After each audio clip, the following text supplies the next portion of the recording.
Hello,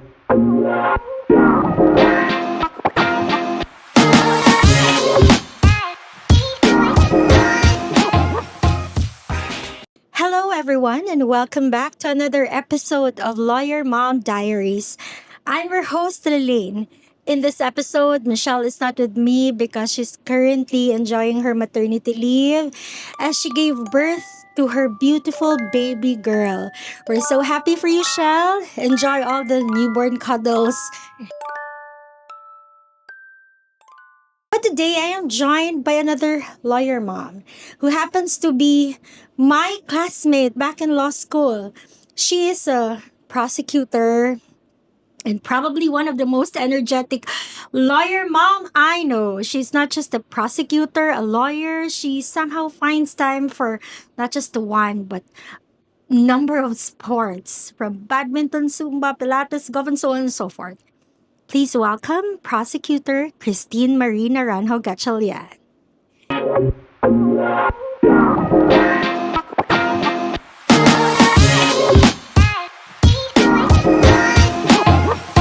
Hi, Teen. Thanks for joining me today in this Lawyer Mom Diaries podcast. Hi, Lalaine. Hi, everyone. Thanks, Lalaine, for dragging me into this sorcery of yours. Thank you, Tin.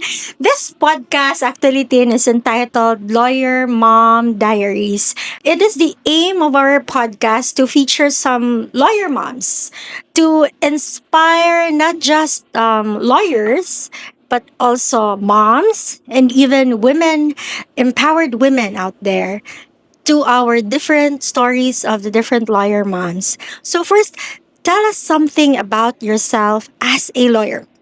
I became a lawyer in the same year as Yes. you. Let's not tell Same them here. the year. Yeah. Ironically, I am a CPA lawyer, but I decided to pursue the prosecution career. I don't know why. But like you, I also married a batchmate who is also a lawyer. Loyal to our kids. Yeah, and we are blessed with two amazing sons. Christine and I actually got married less than a year apart. So we used to swap notes for wedding preparation, suppliers, and so on and so forth. And then later on, when I got pregnant, she did too, just 3 months apart. So our note sharing continued this time from wedding tips to pregnancy stories. So let's talk about first your law career thing. You started out in private practice, right? Our offices are just nearby. I remember we go to Ayala, take a coffee break, and enjoying private practice. But suddenly you decided to join the office of the prosecutor. And I think that's a very huge shift. Tell us what made you decide and how the transition happened from private practice to government service. Yes, I started in the private practice for I think about 10 years after passing the Grabe, bar. 10 And years. yeah, and I loved it. Yeah, I loved that we get to do corporate work, litigation, meet up with clients, own our own time. Yes. But after a few years, I felt that my husband should enter Government service. government service Mm. for practicality of it. We Yeah. need to have a stable income. Yes. Because my husband is in private practice and we had a stable expense. Mm. So I had to be the one to be in public service and in the prosecution now. Yeah, I think mostly those who are in private practice and especially couples, no, both lawyers, we know like as the security in the government service, whether we like it or not, is missing in the private practice. That's why many would join government service and maybe the other one will do private practice, and that's the usual. But that's a brave move for you, Tina. I remember how much you love your freedom in private Yes. practice. You could travel anytime, anywhere. You're so laagan. You're the pinakalaagan among all of us. How were you able to pull it off? That was one of the hardest adjustments I had to make because now I have to go to office. I have to ask for permission if I go abroad.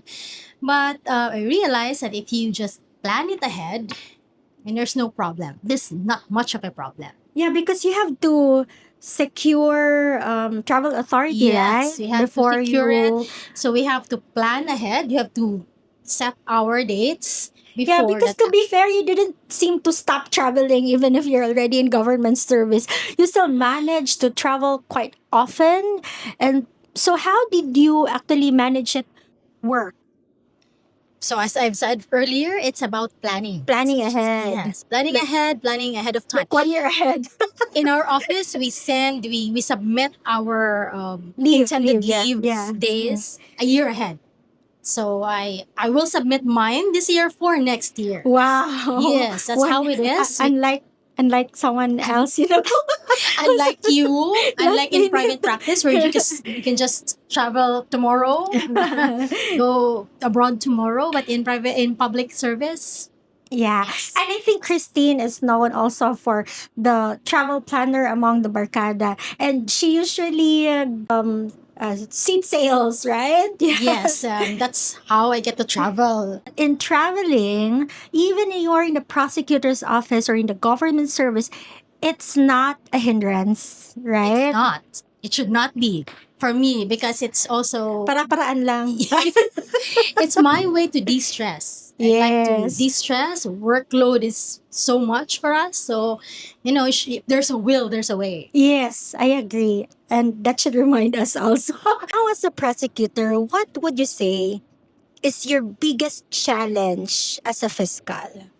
Definitely the heavy workload that we have in our Oh, office. the case assignment, right? Yes, there's a lot and a lot of sensitive cases and our safety concerns as well. You got to work with people of different kinds, police Yes. officers, witnesses, drug dealers, etc., etc. So it's challenging. Yes, I could imagine. You have to deal with the different accused every day, police officers, and that's really the underlying risk of being in the office of the prosecutor. Let's talk about your superpower, Tin. Your unstoppable energy, the very energetic lawyer mom that I know. You play different sports, you have a very active week ahead. So, what is your schedule in a week with sports and your activities? A not so busy week. It's Mondays, Wednesdays, and Saturdays. I do badminton in Alta Vista. Tuesdays, Zumba. She's a Zumba queen. She's good in Zumba. Very You're just my active friend, moves. Lynn. And on Thursdays, I do Pilates. Oh, Pilates. So where do you do Pilates? At Elevate in Yeah. Mahogany, right? Yeah.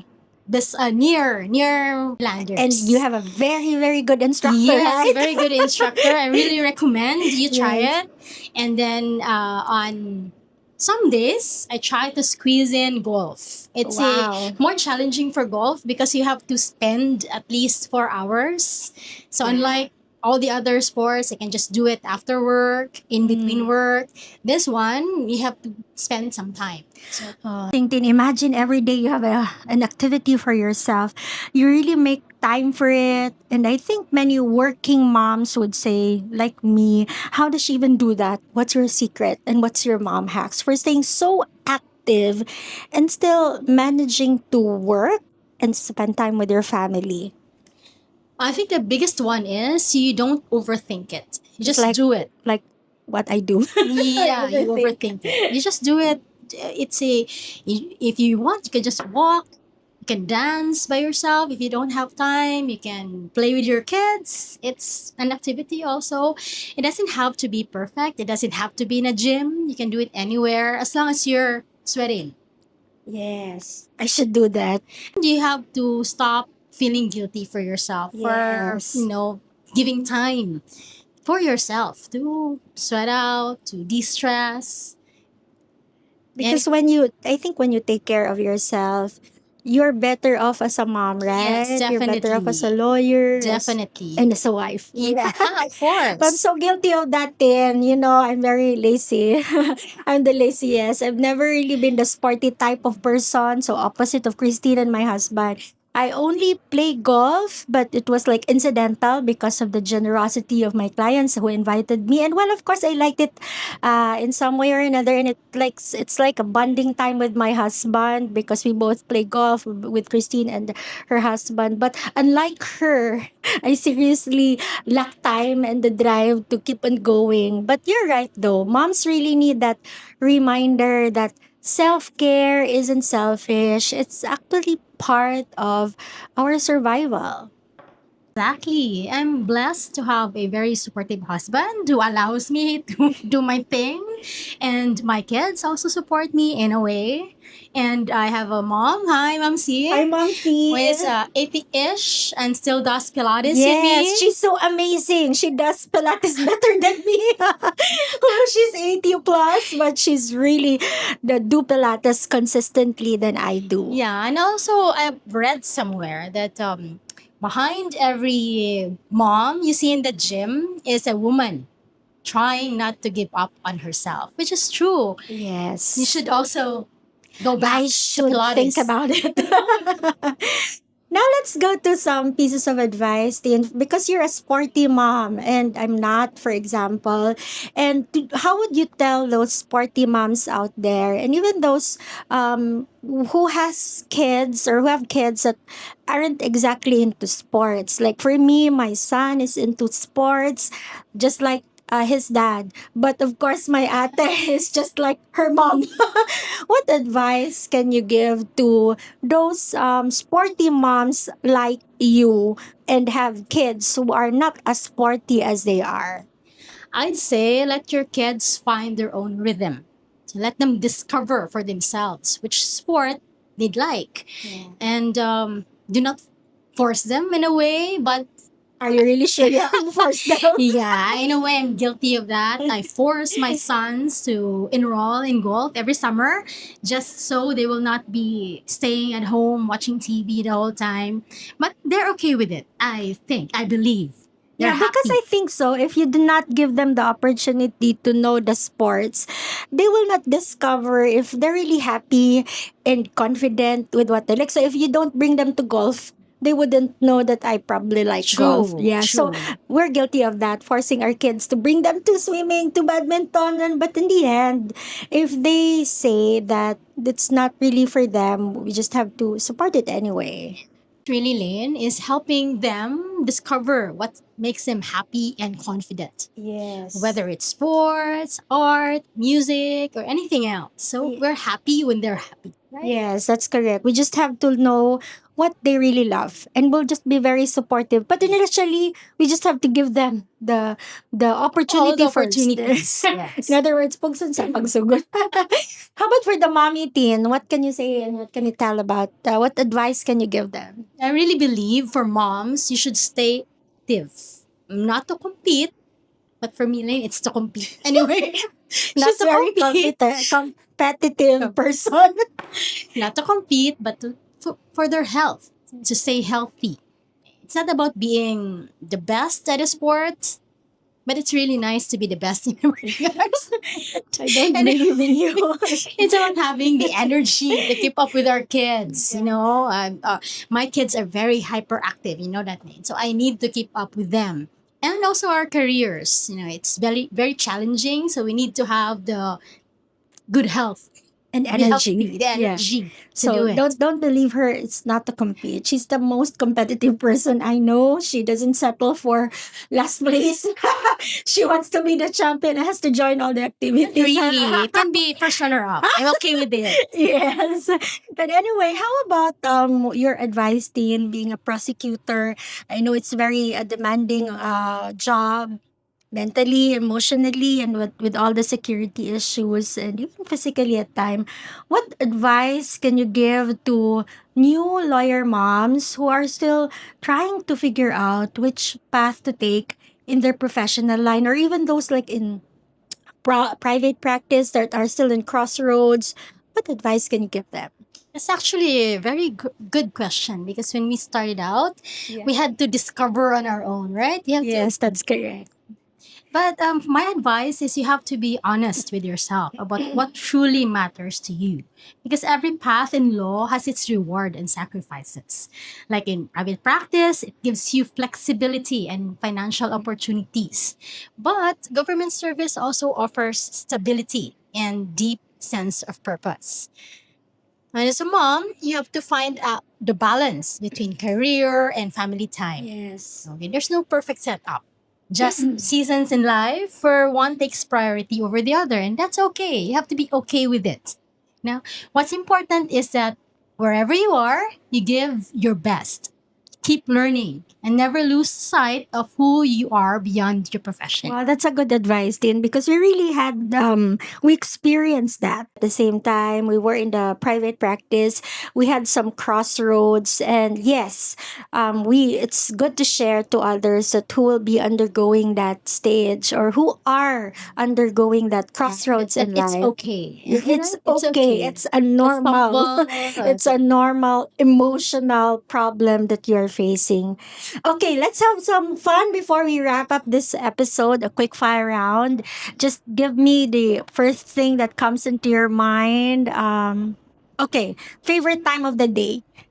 Evening, definitely. Not the He's a- morning person. She's an evening person. I'm definitely a morning person. Go to sport when you need to distress fast. Oh, that's tricky. I like all of the sports. It So many distresses me. sports. All the sports, all of them.